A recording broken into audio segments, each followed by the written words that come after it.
perkara makan dan minum. Ini ada 3 bab.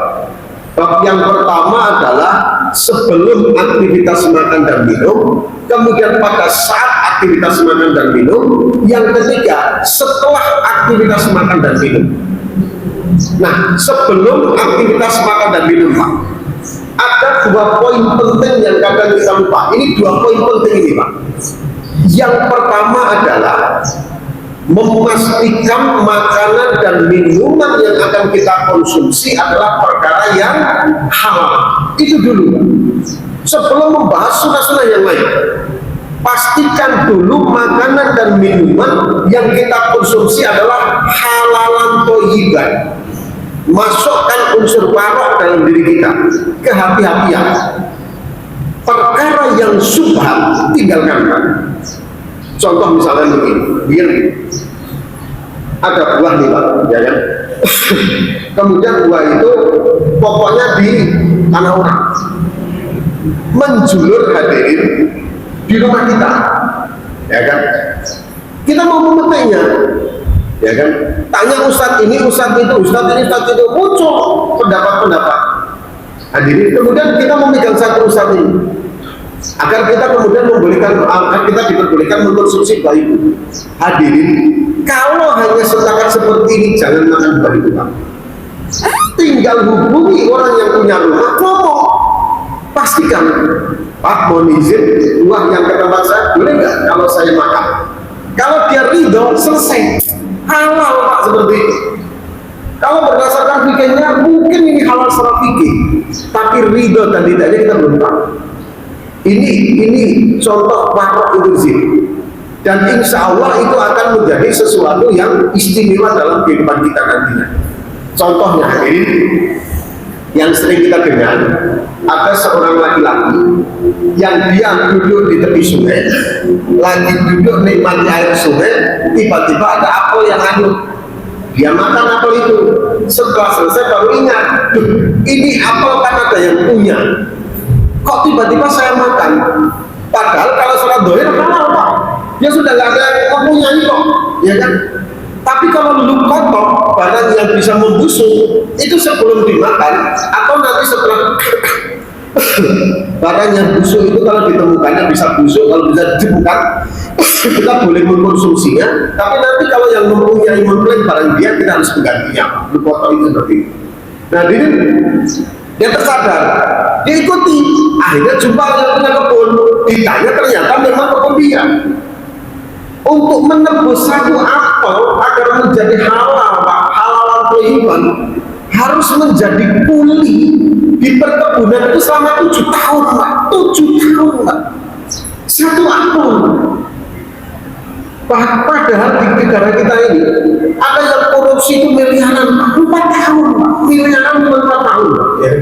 Ini satu apel disuruh kerja kerja sosial 7 tahun, Pak. Bayangkan.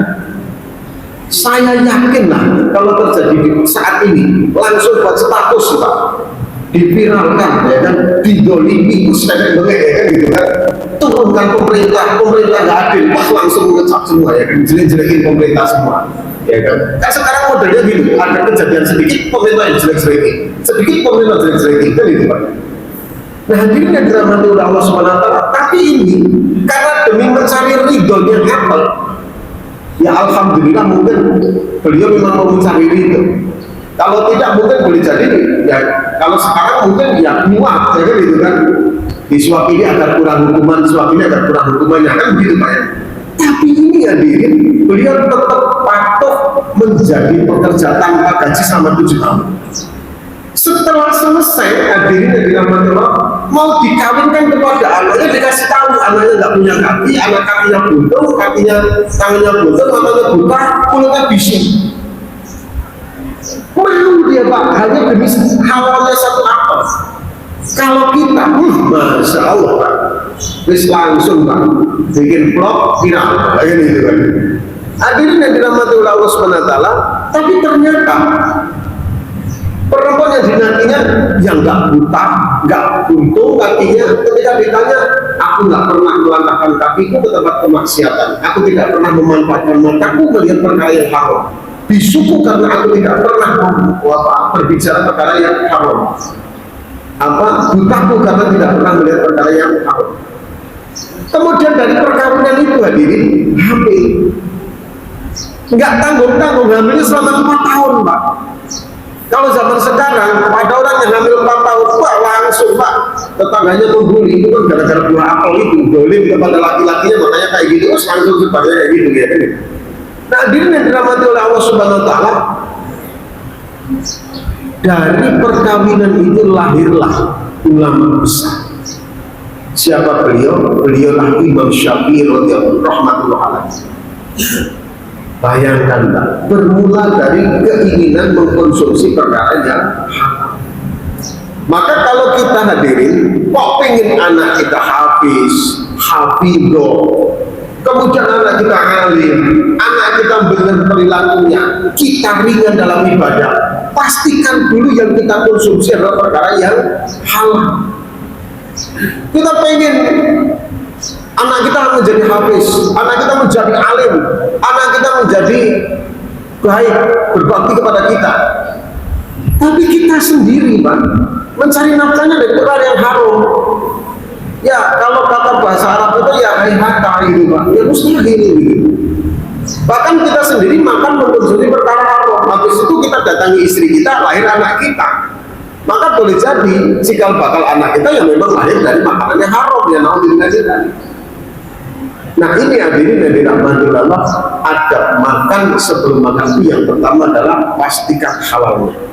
Yang kedua hadirin, karena waktunya sudah habis, ridho dengan apapun makanan yang sudah memang ada di depan kita, Pak. Ridho saja, nggak usah banyak ngeluh, nggak usah banyak mencela makanan. Dapatnya alhamdulillah, pengennya kopi misalkan, dapatnya teh, alhamdulillah ridho. Atau pengennya teh, dapatnya kopi, ridho saja. Orang kalau sudah ridho dengan makanan yang ada, nikmat, syukur ada. Pas kita makan di rumah, istri yang masak, Masya Allah, Pak, asinnya luar biasa. Sudah ridho saja, insya Allah asinnya nikmat, Pak.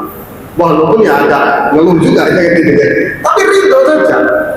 Karena Rabbana ma khalaqna hadza batila, tidak ada sesuatu pun yang Allah ciptakan sia-sia. Pasti ada. Mungkin diuji dengan makanan seperti itu agar sikap kita, bagaimana iman kita masih bersyukur kepada Allah atau tidak.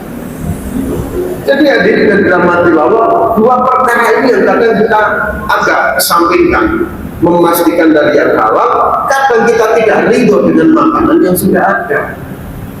Ini yang akhirnya kemudian menjauhkan kita dari rasa syukur, hilang keberkahan makanannya.